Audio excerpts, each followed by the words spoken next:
आइए भक्तों, भगवान श्री राम वनवास की कथा के बारे में जानते हैं।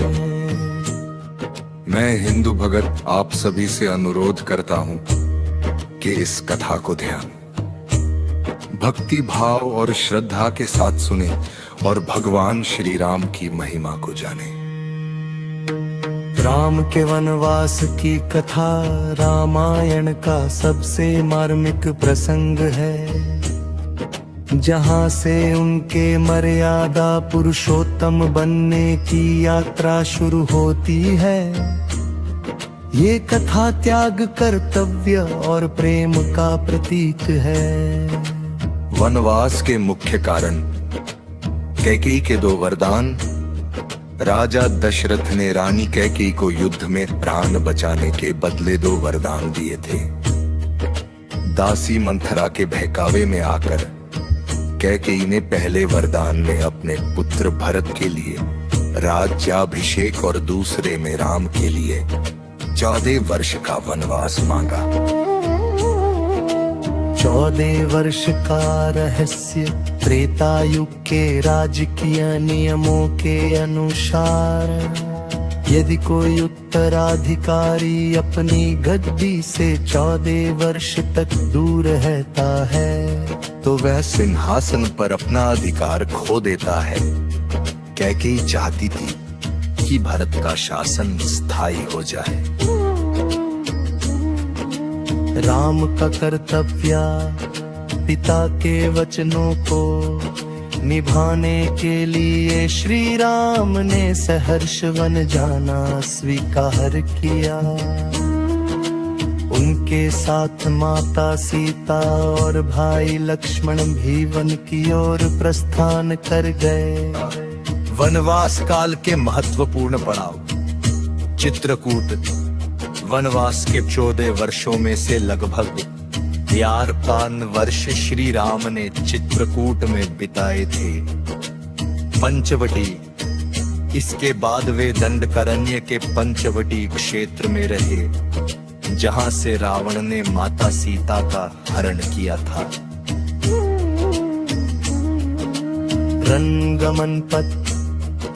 अयोध्या से शुरू होकर लंका तक फैले इस मार्ग को राम वनगमन पथ कहा जाता है, जो आज भी हिंदू धर्म में अत्यंत पूजनीय है।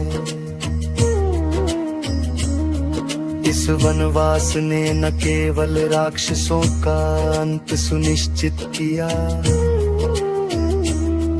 बल्कि समाज को पारिवारिक आदर्शों और सत्य के मार्ग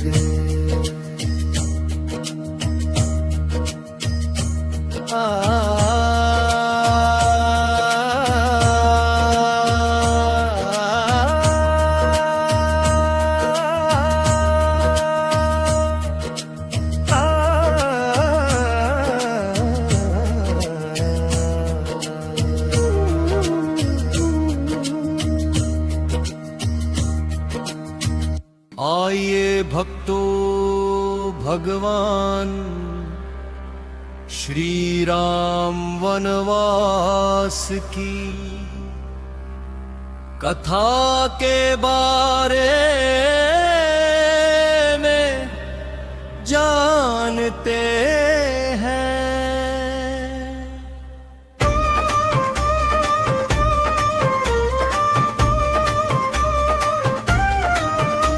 मैं हिंदू भगत आप सभी से अनुरोध करता हूँ कि इस कथा को ध्यान, भक्ति भाव और श्रद्धा के साथ सुने और भगवान श्री राम की महिमा को जाने।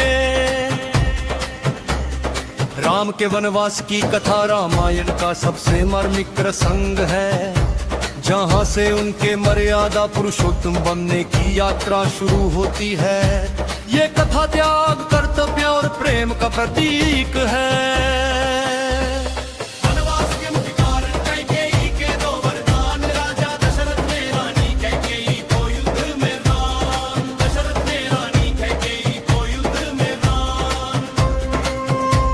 बचाने के बदले 2 वरदान दिए थे दासी मंथरा के बहकावे में आकर कैकेयी ने पहले वरदान ने पुत्र मुत्र भरत के लिए राज्याभिषेक और दूसरे में राम के लिए 14 वर्ष का वनवास मांगा। 100 वर्ष का रहस्य त्रेता युग के राजकीय नियमों के अनुसार यदि कोई उत्तराधिकारी अपनी गद्दी से 4 वर्ष तक दूर रहता है तो वह सिंहासन पर अपना अधिकार खो देता है। कैकेयी चाहती थी कि भरत का शासन स्थायी हो जाए। राम का कर्तव्य पिता के वचनों को निभाने के लिए श्री राम ने सहर्ष वन जाना स्वीकार किया। उनके साथ माता सीता और भाई लक्ष्मण भी वन की ओर प्रस्थान कर गए। वनवास काल के महत्वपूर्ण पड़ाव चित्रकूट वनवास के 14 वर्षों में से लगभग 11 बदले श्री राम ने चित्रकूट में बिताए थे। पंचवटी इसके बाद वे दंडकारण्य थे। पंचवटी क्षेत्र में रहे जहां से रावण ने माता सीता का हरण किया था। वनगमन पथ अयोध्या से शुरू होकर लंका तक फैले इस मार्ग को राम वनगमन पथ कहा जाता है, जो आज भी हिंदू धर्म में अत्यंत पूजनीय है। इस वनवास ने न केवल राक्षसों का अंत सुनिश्चित किया बल्कि समाज को पारिवारिक आदर्शों और सत्य के मार्ग